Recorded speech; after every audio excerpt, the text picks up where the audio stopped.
dengan darah. Desa Shadow adalah desa yang hanya dihuni oleh para ninja dari klan Shadow yang terletak di Cadia Riverlands bagian selatan. Desa Shadow merupakan desa yang sangat indah. Terdapat begitu banyak pohon sakura di desa itu yang hampir setiap kali angin berembus daun-daun merah mudanya akan berguguran melapisi atap-atap rumah para ninja dan jalan-jalan desa. Sore itu, di balai pertemuan desa telah berkumpul pemimpin klan Shadow yang bernama Ryu Hattori bersama para petinggi klan Shadow lainnya. Semuanya berjumlah 9 orang. Di depan pemimpin dan para petinggi duduk seorang pria yang sebagian wajahnya tertutup, hanya bagian matanya ke atas saja yang terlihat. Pria itu diam dalam sikap yang amat tenang, ketenangan khas yang dimiliki oleh para ninja pilihan. Kami sudah mendapatkan informasi mengenai keberadaan Hanzo, kata Ryu Hattori. Dia berada di Land of Dawn sekarang. Pengkhianatan harus dibayar dengan darah Hayabusa? Saya siap, Master. Jawab pria yang dipanggil Hayabusa itu dengan pasti. Ryu Hattori melanjutkan. Hanzo dulunya termasuk ninja yang paling terampil yang ada di klan Shadow. Namun ia lebih memilih untuk mengkhianati klannya sendiri demi mendapatkan kekuatan yang ditawarkan oleh Dark Beast. Hanzo telah menjadi orang penting di pasukan Dark Beast sekarang. Ia ikut berperang melawan para petarung dari seluruh dunia yang menamai diri mereka dengan Monian. Karena Hanzo berhubungan dengan Dark Beast, maka aku juga mengutusmu untuk membantu pasukan Monian dalam misi mulia mereka. Dark Beast adalah perkumpulan dari semua makhluk jahat Hayabusa. Selain dari semua yang ada di Dark Beast, tidak ada lagi makhluk yang jahat. Dark Beast adalah kejahatan itu sendiri. Maka dari itu, jika Dark Beast berhasil dihancurkan, dunia ini akan menjadi damai seutuhnya. Baik, Master. Hayabusa memberi hormat kepada Ryu Hattori dan petinggi klan Shadow lalu pergi meninggalkan balai pertemuan itu. Hanzo pergi dari klan Shadow setelah membunuh gurunya sendiri yang juga merupakan seorang komandan cerdas di pasukan Monian. Dark Beast yang merasa terancam oleh kecerdasan komandan Monian itu lalu mencari akal untuk melenyapkannya. Melalui pencarian informasi oleh mata-matanya, Dark Beast mengetahui bahwa komandan Monian itu memiliki seorang murid yang sangat terampil dan tampaknya bisa diajak bekerja sama. Utusan Dark Beast pun menemui Hanzo. Ia lalu ditawari kekuatan serta jabatan yang tinggi dengan syarat Hanzo harus membunuh gurunya. Maka pada suatu malam, ketika sang guru pulang karena suatu alasan penting, Hanzo mencampur makanan gurunya dengan racun yang diberikan oleh Dark Beast. Perang antara pasukan Monian melawan pasukan Dark Beast sebelumnya pernah meletus dan dimenangkan oleh pasukan Monian, namun pemimpin dan para petingginya berhasil menyelamatkan diri. Pihak Dark Beast yang dipenuhi oleh makhluk jahat dari berbagai ras itu kini semakin sulit untuk dikalahkan. Selain jumlah mereka yang banyak, mereka juga mempunyai kemampuan bertarung yang tinggi. Sebagai komandan tertinggi pasukan Monian, Tigreal kemudian mengambil tindakan. Ia mengutus seseorang untuk mengirimi pesan kepada semua daerah dan semua klan yang diketahuinya memiliki petarung-petarung terampil, termasuk klan Shadow. Karena jika Dark Beast menang dalam peperangan, maka semua makhluk baik yang ada di dunia ini akan mereka lenyapkan. Malam itu, di markas pusat pasukan Monian seorang anak kecil yang seluruh rambutnya berwarna putih datang menghadap Tigreal. Dilihat dari telinganya yang runcing, anak itu pasti berasal dari ras peri. Semua permintaan bantuan telah disampaikan Tigreal.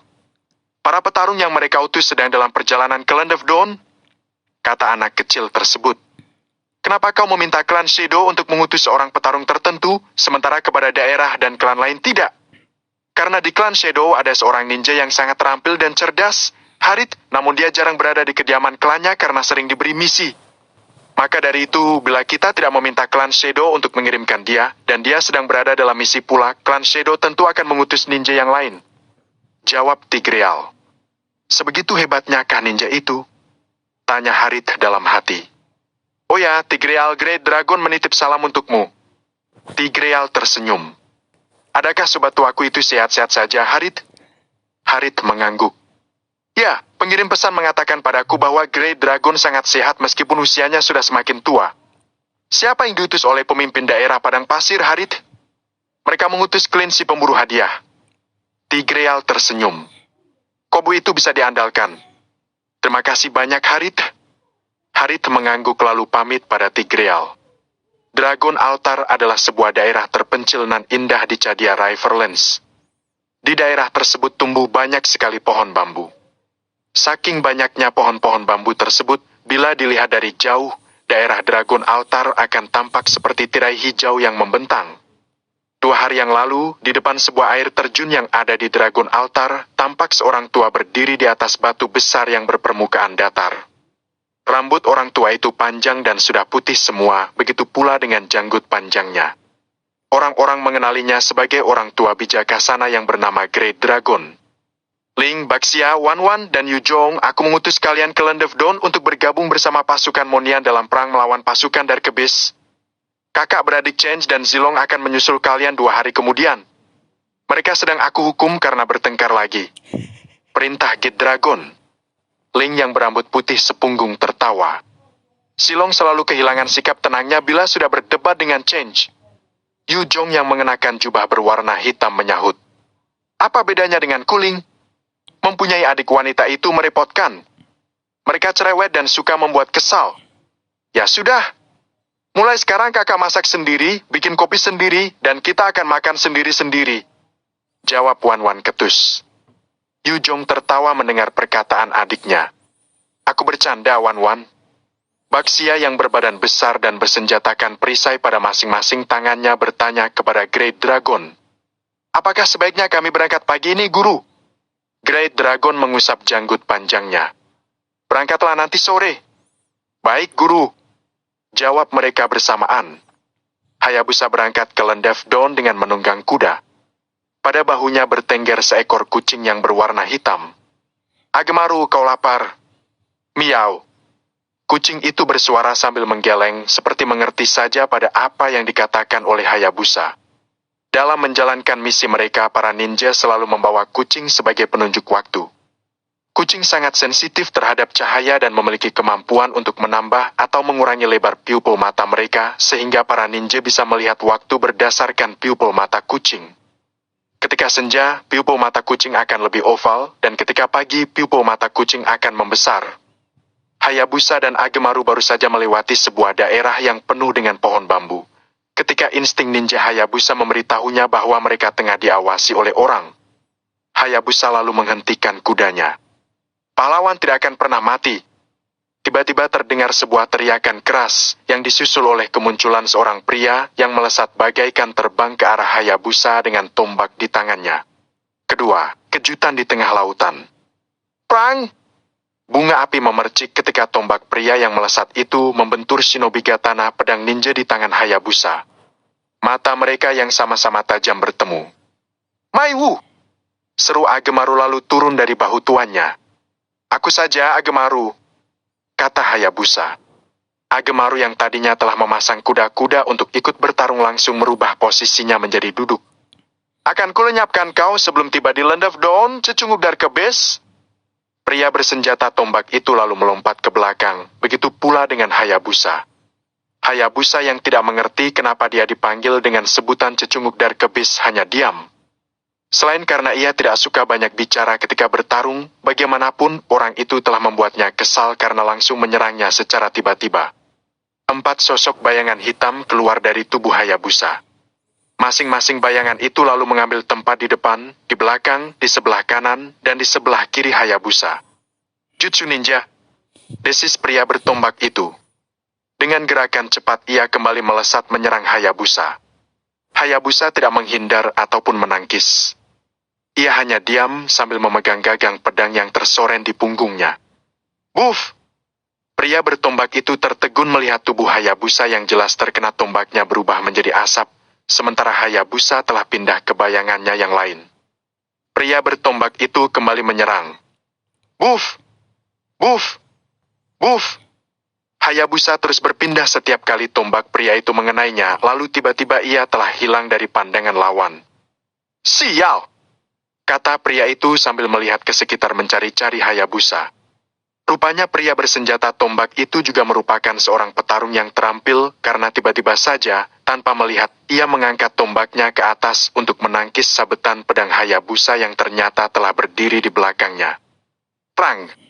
Hayabusa dan pria itu kini berdiri berhadapan. Hayabusa tahu bahwa lawannya kali ini tidak bisa dipandang remeh. Dari balik pohon-pohon yang terdapat di samping jalan, sepasang mata menyaksikan pertarungan Hayabusa melawan pria bertombak itu. Sejak tadi sepasang mata tersebut terus memperhatikan shinobi katana di tangan Hayabusa. Tubuh pria bertombak tiba-tiba memendarkan cahaya keemasan, membuat pasir dan daun-daun pohon yang ada di sekitar pria itu berterbangan mengelilinginya. Hayabusa dapat merasakan dengan jelas pancaran kekuatan yang dahsyat dari pria tersebut. Hayabusa kemudian mengganti kuda-kudanya. Ia lalu membuat simbol dengan dua buah jari tangan kiri. Tubuh Hayabusa tiba-tiba berubah menjadi gelap menyerupai bayangan. Hayabusa akan mengerahkan salah satu jurus pamungkasnya yaitu petaka bayangan. Suasana di tempat itu kini berubah menjadi sangat mencekam. Agemaru dan kuda Hayabusa mundur beberapa langkah ke belakang. Mereka sangat tahu betapa mengerikannya jurus petaka bayangan yang gerakannya saja nyaris tak bisa dilihat. "Hentikan, Kak Zilong! Lihat pedangnya! Dasar bodoh!" Terdengar suara yang begitu menggemaskan dari balik pepohonan. Seorang gadis kecil muncul. Gadis kecil itu duduk di atas sebuah benda melayang yang bentuknya menyerupai bulan sabit. Pada salah satu ujung bulan sabit itu bertengger seekor kelinci yang sejak tadi terus melihat ke arah Agemaru. Cahaya keemasan yang berpendar dari tubuh Zilong hilang, begitu pula dengan Hayabusa, tubuhnya yang tadi berubah menjadi bayangan seluruhnya telah kembali seperti semula. Zilong memperhatikan shinobi katana yang dipegang oleh Hayabusa. Ia lalu menggeleng. "Ah, maafkan kecerobohanku, ninja. Tadinya aku mengira kau itu adalah Hanzo, seorang ninja yang merupakan salah satu komandan pasukan Darkebase." Hayabusa sekarang mengerti bahwa alasan Zilong menyerangnya dengan tiba-tiba karena Zilong mengira dirinya adalah Hanzo. "Tidak masalah," katanya. "Aku justru sedang dalam perjalanan ke Land of Dawn untuk membuat perhitungan dengan Hanzo." Setelah berpikir sejenak, Zilong lalu berkata, "Hanzo adalah pengkhianat klan Shadow. Apakah kau dari klan Shadow juga?" Hayabusa mengangguk. "Benar. Namamu sudah tidak asing lagi di Cadia Riverlands ini. Kau pasti adalah Zilong murid Great Dragon, bukan?" Zilong mengulurkan tangannya yang kemudian disambut oleh Hayabusa sambil tersenyum. Senyum yang tak bisa dilihat karena ia mengenakan penutup wajah. "Apakah kau juga diutus untuk membantu para kesatria Monian, Hayabusa?" "Ya, kau pun begitu?" Zilong mengangguk. "Ya, aku dan adikku yang merepotkan ini juga diutus untuk membantu pasukan Monian. Kalau begitu, mari kita ke Land of Dawn bersama-sama. Apakah kau keberatan?" "Tidak." "Mari." Zilong bersuit nyaring. Tak lama kemudian seekor kuda putih keluar dari balik pepohonan. Kuda putih itu adalah kuda yang digunakan oleh Zilong menuju ke Land of Dawn, sementara adiknya yang bernama Change lebih memilih untuk terbang dengan bulan sabitnya. Change melayang ke depan Hayabusa. "Kakak ninja, siapa nama kakak tadi?" "Hayabusa, Change." "Kau tuli ya?" potong Zilong. Change tidak menghiraukan kakaknya. Ia malah kembali bertanya pada Hayabusa. "Kelinciku namanya Moon. Kucing kakak ninja namanya siapa? Mereka tampaknya sangat cocok." Hayabusa dan Zilong menoleh ke tempat di mana Agemaru dan Moon sedang asik mengobrol menggunakan bahasa mereka. "Namanya Agemaru, Change. Benda apa yang membawamu terbang itu?" tanya Hayabusa yang sejak tadi penasaran pada bulan sabit yang diduduki oleh Change. Change tertawa, tawanya terdengar begitu ceria. "Bulan sabit ini adalah pemberian kakakku yang menyebalkan itu. Aku tidak memberinya nama kakak ninja. Karena waktu itu ketika aku menamainya dia tidak mau terbang lagi." Zilong hanya geleng-geleng melihat adiknya. Mereka kemudian naik ke atas kuda untuk melanjutkan perjalanan. Di dalam sebuah tempat yang terletak di bawah tanah, yang beberapa bagiannya dialiri oleh lahar, sesosok makhluk besar yang mengenakan jubah berpenutup kepala duduk di atas sebuah kursi. Kursi itu ditata dengan begitu rupa sehingga bentuknya menyerupai singgasana seorang raja.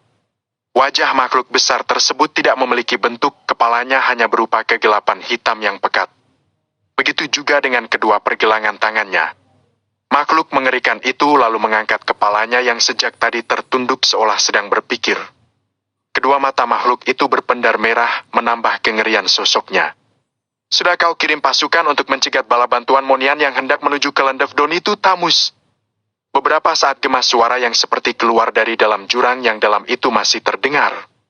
Tamus, yang merupakan seorang siluman larva menunggu sampai gemas suara itu hilang sepenuhnya baru menjawab. "Sudah, Tuan Ebes. Mereka sudah berangkat dan tak lama lagi mereka akan saling bertemu dengan para petarung itu." Darkebus tertawa. Admiral, di depan ada 2 kapal besar yang sedang menuju ke arah kapal kita. Seru seorang pria berpakaian prajurit angkatan laut.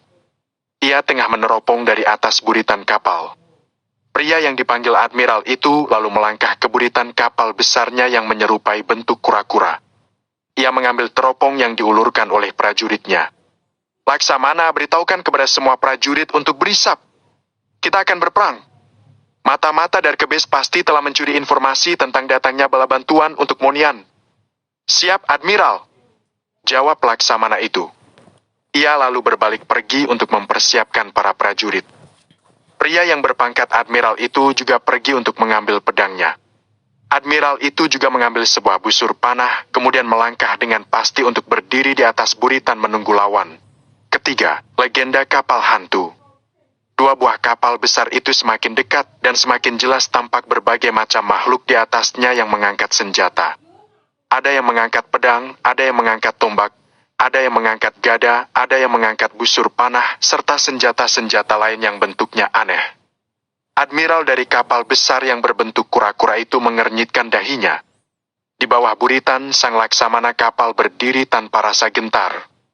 Laksamana, makhluk apa saja yang ada di Darkebus? Banyak sekali, Admiral, dari berbagai ras. Makhluk yang mengenakan jubah yang sosoknya seperti kegelapan yang hanya kedua matanya saja yang menyala itu adalah makhluk-makhluk ciptaan wanita penyihir bernama Vexana.